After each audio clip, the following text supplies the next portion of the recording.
teman-teman, pernahkah kalian berdiri di tepi pantai, mendengar suara ombak yang berkejaran, dan berpikir bagaimana sebenarnya bentuk pantai itu bisa terbentuk? Ternyata, laut bukan hanya tempat bermain atau berwisata. Laut juga bekerja keras membentuk berbagai kenampakan alam di pesisir bumi kita.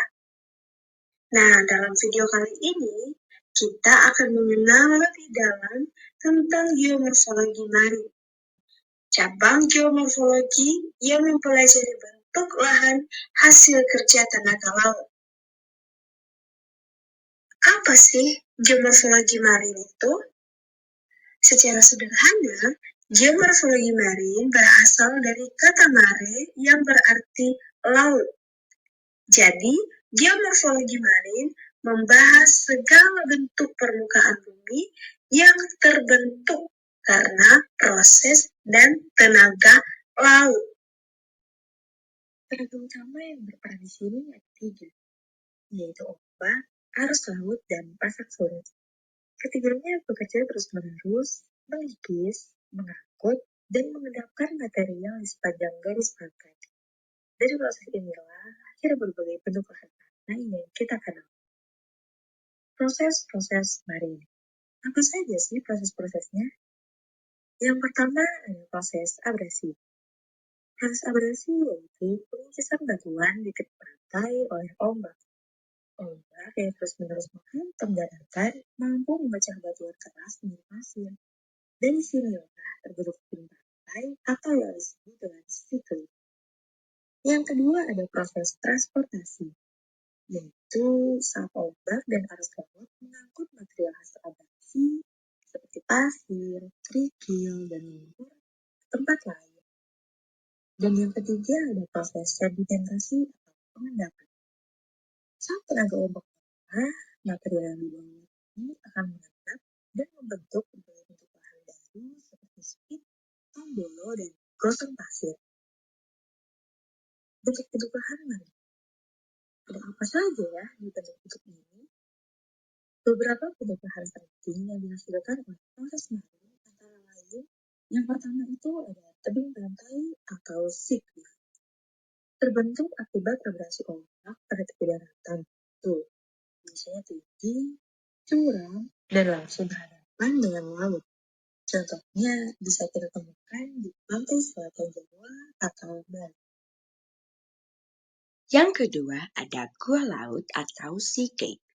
Jika abrasi terjadi terus-menerus pada bagian lemah dari tebing pantai, maka terbentuklah gua laut. Kadang kalau dua gua bertemu, akan terbentuk sea arch atau lengkungan batu alami yang indah. Yang ketiga ada spit. Spit adalah endapan pasir yang memanjang dari daratan ke arah laut akibat arus jajar pantai. Bentuknya seperti lidah pasir yang menjulur ke laut. Yang ketiga ada tombolo. Nah, ini menarik. Tombolo adalah tanggul pasir yang menghubungkan pulau kecil dengan daratan utama. Jadi, kalau kamu melihat pulau yang tersambung pasir, itulah hasil kerja laut. Dan yang terakhir ada delta pantai. Meski sering dikaitkan dengan sungai, delta juga bisa terbentuk di daerah muara ketika sedimen sungai bertemu dan diendapkan oleh tenaga laut. Proses geomorfologi marin sangat penting dalam kehidupan manusia. Daerah pesisir menjadi lokasi yang subur untuk perikanan, para wisata, bahkan permukiman. Namun, abrasi pantai juga bisa menjadi ancaman. Garis pantai bisa mundur dan menggerus wilayah daratan. Itulah sebabnya pemahaman tentang geomorfologi marin membantu kita mengelola pesisir secara bijak, agar keindahan pantai tetap lestari sekaligus melindungi masyarakat di sekitarnya. Jadi teman-teman, laut bukan hanya sekedar hamparan air biru yang indah dipandang, tapi juga seniman alam yang terus membentuk dan mengubah rupa bumi kita. Melalui proses abrasi, transportasi, dan sedimentasi, tenaga laut menciptakan tebing, gua, gosong pasir, tenaga tombolo yang mempesona.